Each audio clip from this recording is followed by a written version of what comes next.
guys? Team Hardline Captain Alberto Zertuche here. Alright, so with the videos and us showing you how we casted the braid and how we're running with straight braid and so forth, the question always comes up is, why are we running straight braid now instead of using the monofilament top shots?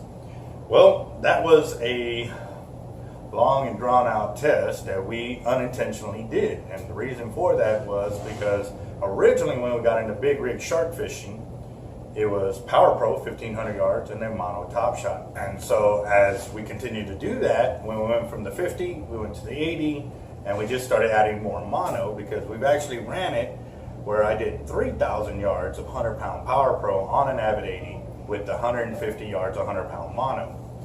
However, I ran it out and I bombed it. First time ever doing like 2,000 yards on a drop. And as I was coming back, I could see a boat cutting in front of me like this. Rod starts to shake and I get cut off. It's like, oh man. So it was the first time I ever attempted it. And since then, we heard of the Jerry Brown hollow core. And I got into that one because of my guys that were fishing out in Galveston, or my buddies out there. And they would tell me they would use braid as their top shot. And I said, what do you mean braid? I said, it's not very abrasive resistant. They're like, no, bro. The hollow core by Jerry Brown, they use that as their top shot for their casting reels. So that way when it comes around the pier or whatever, they're using 130-pound braid or whatever, they're able to pull fish right out of the pier. I was like, wow. I said, man, we run straight mono over here. And he goes, yeah, that's what we do differently. So it got me thinking. I was like, wow. It's like, that's pretty cool, but still, I normally don't take advice and jump on it. I want to learn a little bit more before I start doing this. So what I did is I spooled up one of my 80s, and then I got the Jerry Brown on there, and I did it like I normally do. I put like 1,500 yards or 2,000 yards of 100-pound test. And then I went to the monofilament. At that point is when I learned that I could get more mono on there. I got like 100 yards more. But that's when it really caught my eye, because with 100-pound Power Pro compared to 100-pound Jerry Brown, I could already see the difference in it. I was like, all right, cool, whatever. So we ran out, and during that trip, I ended up running my bait out, and the monofilament got cut off. Or it got cut off to where I had maybe like 50 yards of mono, and I said, you know what, screw it, I'm going to run it just like that. And they go, yeah, but that's too much braid out there, you're going to get cut off by the sandbars.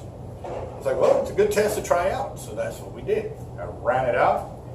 It stayed out all night, and the other reels that still had Power Pro and monofilament, because this was the first reel I was trying it, they ended up getting cut off throughout the night. And since it was so rough, I didn't want to take a chance going out at night, since I already had one rod out. But it made it all the way throughout the night, and then the next day I hooked up on a shark, and it was actually the shark that I needed to win the tournament. So it really caught my attention and got me to think. I was like, wow, I said, that one hardly had any mono top shot. So you know what, I'm going to add more braid to this and see how many yards I can get and start running it. But I couldn't afford to do it with a 100-pound test. It was really expensive. Even for me that I own a shop, you know, I still got to draw the line of what is reasonable and what is not. Because at the same time, I'm in the same frame of mind that you are when you're trying to buy an attack or trying to get into it, and you're trying to watch that fine line of overspending for something that's not good and not spending enough for something that could be better. So I said, you know what, I'm going to do one reel. And so I filled it up, and man, I got 2,650 yards. So I was like, Jesus. I was like, that's really nice, you know. So, you know, I was telling, you know, it was the talk. It was like, damn, he got this much line on an Avet 80 when we're only used to getting 2,100 yards. Now I'm up 2,500, 2,600 yards of line on the reel. So we went to that tournament. I ran it out and I bombed it. I said, you know, I'm going to do what I've been wanting to do, is like reach out, you know, get to deep water. Well, I ran it out, and for 3 days it stayed in that position. It was Friday, Saturday, and Sunday. I finally pulled it in. Other lines that were still there were all getting cut off, but that one. And I was like, man, that's awesome. Like, it started really seeing it. And so when they would get cut off on those other reels, what I started doing was stripping them all down and filling them up with Jerry Brown. So one by one, I started shifting over from solid braid and mono to hollow core. It got to the point that all my reels were nothing but hollow core, and I was running with my tournament fishing partner who runs as hard as I do. I mean, we fish together on the same rack, same everything. We communicate. I mean, there's no hidden knowledge from me and him. You know, we're gonna brainstorm together. We're gonna figure out what's going on, and we're gonna make stuff happen. And we proved it by winning tournament after tournament after tournament after tournament. But we also noticed too how many more breakoffs he had when he was still using the old way in comparison to the new way. And then what really impressed us is when I started doing the loop deal onto my leaders and attaching them. I mean, I got up there, rigged all my stuff real quick, got down, and I'm already rigging baits, and he was still, you know, trying to tie knots and everything else with the mono. And that really caught his eye too. He's like, dude, that was quick. He's like, I like that, you know, because when you're in tournament, we normally check in and then we have to go to our spot and then start rigging and everything up. We normally don't have a secondary vehicle that we could leave our gear there with somebody to watch it and us go check in. So it was always the way we ran it. So finding little shortcuts to get us rigged, set up, running bait, down, you know, at the end of the day. And then that was the other thing too. I was able to break all my gear down in half the time he did, but he was also cutting line and stuff like that because obviously with monofilament, you don't undo the knots. It's crap line anyways.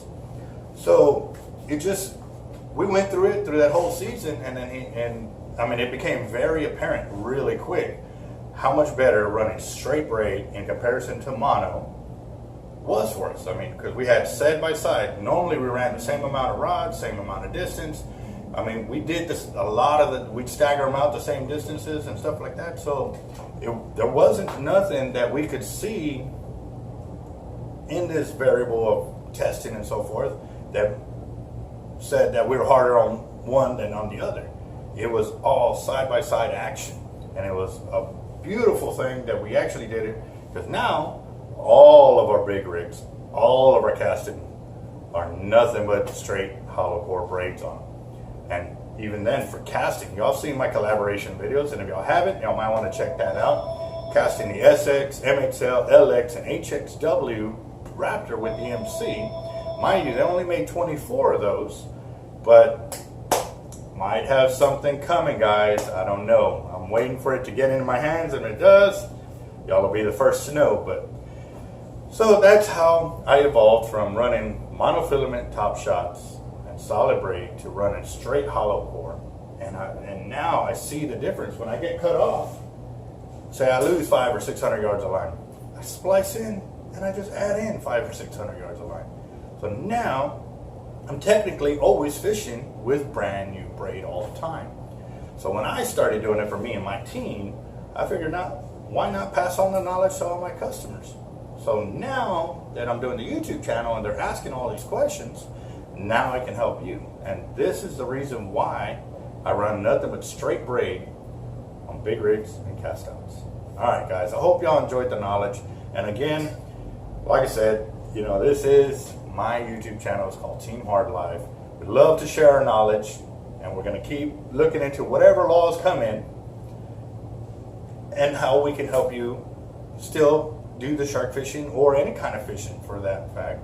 You know, things change. We evolve, they evolve, and, you know, we work together and come up with some kind of plan. However, if we feel that what's going on isn't fair, then we're going to do the proper steps in order to get it changed the way it needs to be changed.